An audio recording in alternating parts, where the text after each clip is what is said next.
டெல்லியில் 2003ஆம் ஆண்டு லிஃப்டில் தலை மாட்டி கொண்டு உயிரிழந்த அதிகாரி தொடர்பான வழக்கில் உச்சநீதிமன்றம் ஒரு அதிரடியான தீர்ப்பை வழங்கியிருக்கிறாங்க. அந்த தீர்ப்பினுடைய முக்கிய அம்சங்கள்லாம் என்ன அப்படிங்கிறத பற்றி விளக்க இணைகிறார் தொகுப்பாளர் அஞ்சலி. ஓவர் டு அஞ்சலி. நன்றி காயத்ரி. லிஃப்டில் நம்ம மாட்டிக்கிறதும் அதுக்கு அடுத்தபடியாக எப்படியோ போராடி வெளியே எடுக்கிறதும் இதெல்லாம் வழக்கமாக நடக்கக்கூடிய ஒரு சம்பவம் தான். ஆனால் அதே லிஃப்டில் ஒருவேளை ஒரு நபர் மாட்டி அவங்க உயிரே இழந்துட்டாங்க அப்படின்னா அதுக்கு யார் பொறுப்பு அப்படிங்கிற கேள்வி இருக்கு இல்லையா? இந்த கேள்விக்கு தான் இப்போ நீதிமன்றம் ஒரு அதிரடி பதிலையும் கொடுத்து அதற்கான உத்தரவையும் கொடுத்துருக்காங்க. இந்த வழக்கு 2003 நடந்த ஒரு சம்பவத்தை குறிக்குது. 2003 நடந்த சம்பவத்துக்கு நீதிமன்றம் ஒரு அதிரடி தீர்ப்பை வழங்கியிருக்காங்க. உச்ச நீதிமன்றத்தில் வந்த வழக்கினுடைய வெளிச்சத்தை தான் இப்போ நம்ம பார்க்க போகிறோம். அதாவது 2003 டெல்லியில் அதாவது மத்திய அரசினுடைய உளவு அமைப்பினுடைய ஆராய்ச்சி பகுப்பாய்வு தலைமையகத்தில் ஒரு லிஃப்ட் விபத்து நடந்துச்சு. இந்த லிஃப்டில் பார்த்தோன்னா கிட்டத்தட்ட 12 பேர் வரைக்கும் மாட்டியிருந்தாங்க. அந்த லிஃப்டில் மாட்டியிருந்தவங்களில் ஒருத்தர் அந்த நிறுவனத்தினுடைய இயக்குனர் விபின் ஹண்டா அப்படிங்கிறவர்.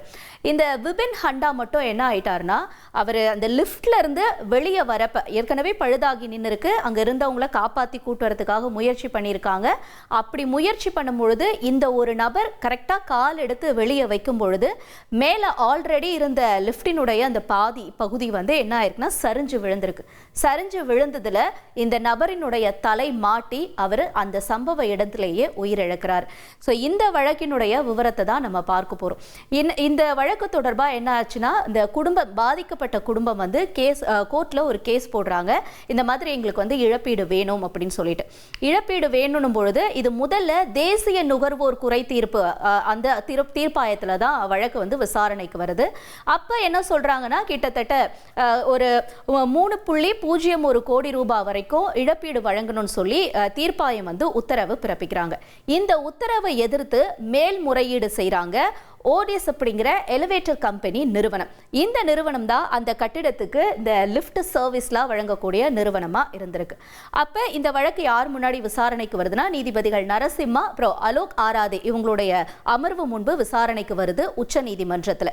உச்ச நீதிமன்றத்தில் விசாரணைக்கு வரும்பொழுது இந்த லிஃப்ட் நிறுவனம் என்ன சொல்றாங்கன்னா, நாங்க ஏற்கனவே அந்த கட்டிடத்தில் லிஃப்ட் பழுதாகி இருக்குன்னு நிறுவனத்துக்கிட்ட ஏற்கனவே சொல்லிட்டோம். ஆனா அவங்க அந்த விஷயத்தை கண்டுக்கல, அதனால இப்ப நடந்த விபத்துக்கு நாங்க பொறுப்பு கிடையாது அப்படின்னு சொல்லி அந்த லிஃப்ட் நிறுவனம் வாதத்தை முன்வைக்கிறாங்க உச்ச நீதிமன்றத்தில். ஏன்னா ஏற்கனவே தீர்ப்பாயம் தீர்ப்பு கொடுத்துட்டாங்க இல்லையா? அந்த தீர்ப்புப்படி 3 கோடி ரூபாய் கொடுக்கணும். அந்த 3 கோடி ரூபாய் கட்டட உரிமையாளர், அதற்கு அடுத்தபடியா இந்த லிஃப்ட் ஆபரேட்டர், அதே போல அந்த ரா நிறுவனம், இவங்க 3 பேரும் சேர்ந்து கொடுக்கணும் தான் அந்த தீர்ப்பாயம் முதல்ல ஒரு விசாரணை அப்போ ஒரு தீர்ப்பு கொடுக்குறாங்க. இந்த தீர்ப்பை எதிர்த்து தான் இந்த லிஃப்ட் நிறுவனம் என்ன சொல்றாங்கன்னா, நாங்க எந்த இழப்பீடும் கொடுக்க முடியாது, இது முழுக்க அந்த கட்டிட உரிமையாளர் அந்த நிறுவனத்துக்கிட்ட தான் நீங்க கேட்கணும், நாங்க எப்படி இதுக்கு பொறுப்பாக முடியும் அப்படின்னு லிஃப்ட் நிறுவனம் சொல்லுது.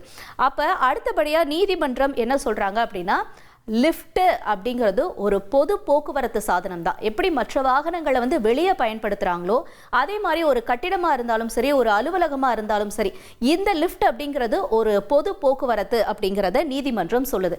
அதே போல பயணிகள் அது ஆட்டோமேட்டிக்கா இயங்குது. அதே மாதிரி யார் இந்த லிஃப்ட்டை இயக்குறாங்களோ அவங்கள சார்ந்துதான் இருக்கிறாங்க. அதனால கூடுதல் கவனமா இருக்க வேண்டியது அந்த கட்டிடம், அதே போல அந்த லிஃப்ட் ஆபரேட்டர், இவங்கெல்லாம் தானே இருக்கணும். அதை விட்டுட்டு நீங்க எப்படி நாங்க பொறுப்பில்லைன்னு சொல்லுவீங்க அப்படின்னு சொல்லி நீதிமன்றம் ஒரு கண்டனத்தை தெரிவிக்கிறாங்க இந்த விசாரணையப்ப. அது மட்டும் இல்லாம ஏற்கனவே தீர்ப்பாயம் கொடுத்திருந்த இந்த 3.1 கோடி ரூபாய் இழப்பீடு வழங்கணும் அப்படின்னு தேசிய நுகர்வோர் குறை தீர்ப்பாளர் ஆணையத்தினுடைய உத்தரவை உறுதி செய்யுது உச்ச நீதிமன்றம். இதே மாதிரி வேற என்ன சொல்றாங்கன்னா, இந்த விபத்து நடந்தது மார்ச் 20, 2003. ஸோ அன்னையிலிருந்து நீங்க 9% வரைக்கும் வட்டியை சேர்த்து வழங்கணும் அப்படின்னு சொல்றாங்க. அது மட்டும் இல்லாம நீங்க 3 மாசத்துக்குள்ள கொடுக்கணும். 90 நாளுக்குள்ள நீங்க கொடுக்கல அப்படின்னா எக்ஸ்ட்ராவா 12% இந்த 3 கோடி ரூபாய்க்கு நீங்க சேர்த்து வழங்கணும் அப்படின்னு சொல்லி நீதிமன்றம் உத்தரவோடு சேர்த்து சொல்றாங்க. இது மட்டும் இல்லாம இன்னொரு விஷயம் என்ன சொல்றாங்கன்னா, லிஃப்ட் தயாரிப்பாளர் அப்புறம் பராமரிப்பு நிறுவனம் அந்த கட்டிடத்தினுடைய உரிமையாளர், இந்த 3 பேருக்குமே கூட்டு பொறுப்பு இருக்கு. இதுல இந்த அதிகாரி உயிரிழந்தாலோ இல்ல அந்த நிறுவனத்துல வேலை செய்யற யாரா இருந்தாலும், அந்த கட்டிடத்துல இருக்கிறவங்க யாரா இருந்தாலும் யார் அந்த லிஃப்ட் மூலமா பாதிக்கப்பட்டாலும் நீங்க 3 பேரும் தான் பொறுப்பு அப்படிங்கறது ரொம்ப கராரா சொல்லிடுறாங்க. அது மட்டும் இல்லாம இந்த காசை வந்து எப்படி நீங்க பகிர்ந்து கொடுக்கணும்னா, லிஃப்ட் தயாரிப்பாளர் நிறுவனம் இருக்குல்ல, யார் இந்த மேல்முறையீடு செஞ்சாங்களோ அவங்க கிட்டத்தட்ட 70% பணத்தை கொடுக்கணும். பராமரிப்பு நிறுவனம் இருக்காங்க இல்லையா, அவங்க 25% கொடுக்கணும். கட்டிட உரிமையாளர் 5%. நீங்க 3 பேரா சேர்த்து 3 கோடி ரூபாயோட சேர்த்து 9% வட்டியும் போட்டு கொடுங்க.